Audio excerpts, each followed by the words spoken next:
Nagaan isiniif haa ta'u kabajamtoota daawwattoota keenyaa jirtu nu nagaa keenyaa galanni waaqayyoof haa ta'u chaanala keenyaaf haaraa kan taatan qofti sabiskiraayib gochuun maatii keenyatti dabalama. Viidiyoo keenya immoo yoo jaallattan laayik gochuu hin dagatinaa isiniin jecha. Egaa har'a immoo hordoftoonni keenyaa marti keessan koottaa asheeta ataraa nyaadhaa jechuudha. Amma waqtiin kuni waqtii birraati jechuudha. Yeroo kamuu birraatti asheeta biqilaa, asheeta boqqoolloo, atara kanneen kana fakkaatantu ba'a jechuudha. Har'a immoo booneen keessan maal hojjetti yoo jettani asheeta ataraa akaayaa jirti, buna danfisaa jirti. Egaa har'a fataa jechaan jira jechuudha. Ayyaana waggaa ayyaantu targaa akkuma jedhan sana asheeta birraallee ayyaantutu argaa. Baay'ee namatti tola dhugaa dubbachuudhaaf. Asheeta birraa kana kun akka waan dhukaasti dhuka'eetti heelarraa dhuka'aa jira jechuudha kabajamtoota keenya. Egaa asheeta kana qofa osoo hin taane bunallee danfisaan jira jechuudha. Buna akaayee haala kana fakkaatuun maashinatti naqee jira. Daakuudha. Asitti immoo asheeta koo qursii asheeta ataraa akaayaa jira. Egaa atarri kuni asheenni nuyi gibbii keenya keessa hin qabnu facaafannee garuu baay'ee daandii dheeraa kutee dhufe jechuudha. Maatii kootu naa ergee isiniin jedha. Egaa koottaan waliin fayyadamaa. Tole egaa kabajamtoota keenya haala kana fakkaatuun asheenni kana fakkaata ataraa baay'ee namatti tola. Koottaa nyaadhaa fataa jedhaan wajjin isiniin jedha. Akkasuma bunni danfaa jira. Wanti hundumtuu fata'idha. Koottaa hordoftoota koo jaalatamoo kabajamoo baay'een isin jaaladha.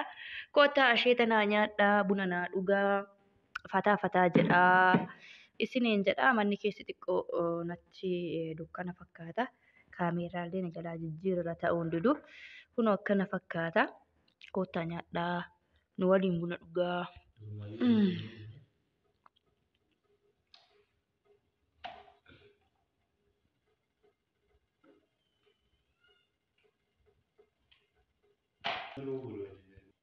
As geenya egaa daawwattoota koo amma jabinaan keenya sunuu danfaa jira. Nus immoo asheeta keenya nyaachaa jirra. Koottaa nu wajjin nyaadhaa. Akkasuma buna nu wajjin dhugaa isiniin jenneera daawwattoota koo. Koottaa fataa jennu waliin buna haa dhugnu.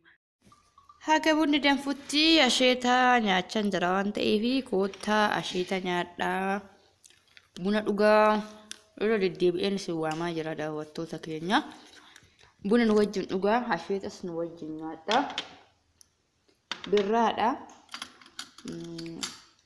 Birraa kana asheeta.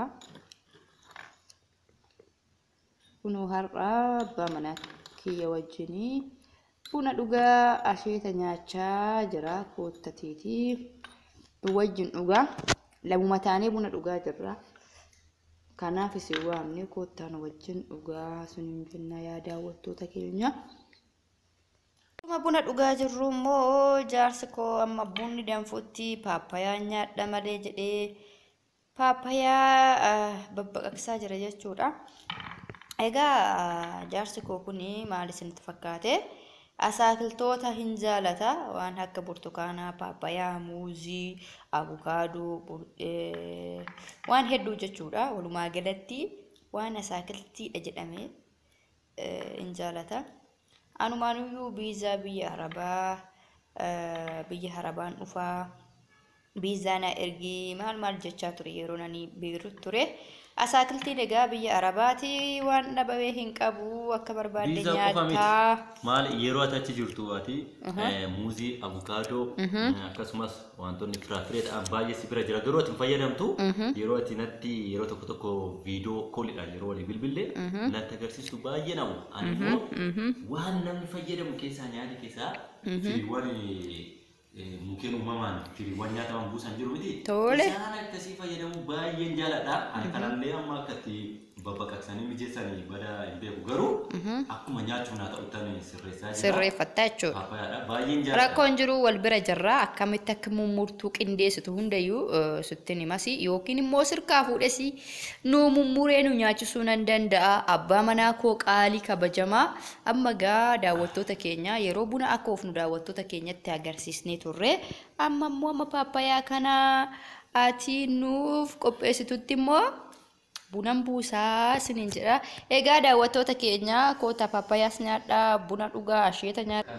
Akkas egaa daawwattoota keenya buna dhugaa buna dhugaa buna dhugaa buna dhugaa bunni bu'aa jira jechuudha. Buna isa ija kormaan daanqoo fakkaatu kunoo haala kana fakkaatuun abbaa manaa kiyya wajjin dhugaa jirra jechuudha. Reefu waan nan buusaa jira. Akkuma jalqabaa isinitti himee waan nan buusaa jira jechuudha. Kootatiitii dhugaa bunni Itoophiyaa kana fakkaata. Bunni warra mana buunii akkanatti danfaa. Akkanatti fataa godhu jarri. Isiniin jedha gaa daawwattoota keenya ammoo abbaa manaa kiyyaatiif hin geessaa daa'ima hin qabnu. Daa'ima hin qabnu. Amma daa'imni dhalattee nu guddattutti kunoo abbaa manaa ofiitiifis kunoo akkanumatti geessu. Galatoomi boone. Galatarraa fi qaalii namaa paappayaan kee garam kutere akkam goote xumurte? Paappayaan xumurre. Paappayaan hin xumurre kun akkasitti kukkutee jira jechuudha. Miciraan isaa keessaa gadi jiksee jira paappayaa keessaa amma immoo quncisee nu nyaachisuudhaaf deema. Kun abbaa manaa akkanaas isin yaa kennu quncisee kan afaan nama kaa'u kukkutee kan afaan nama kaa'u isin yaa kennu isin jedha daawwattoota keenya. Egaa ani waan buna danfisuuf inni immoo haala kanaan nu mijeessaa jira jechuudha. Wanta mana keessatti nyaannu fataa jechaati immoo jira daawwattoota keenya kootaan wajjin fataadha.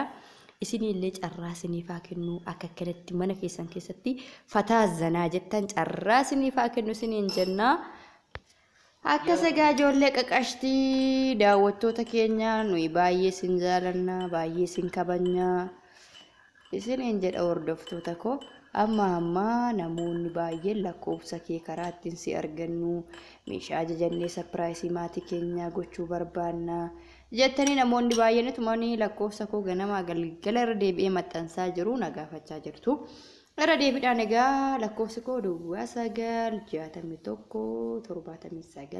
961796753 waatsaappii gubbaadhaan hello yoo jettan wanta barbaadan waan na ajajattanii akka ajaja keessanitti maatii keessan biraan nan qaqqabsiisan isiniin jedha. Ooraa bulaa fayyaanaa ta'a. Baay'ee.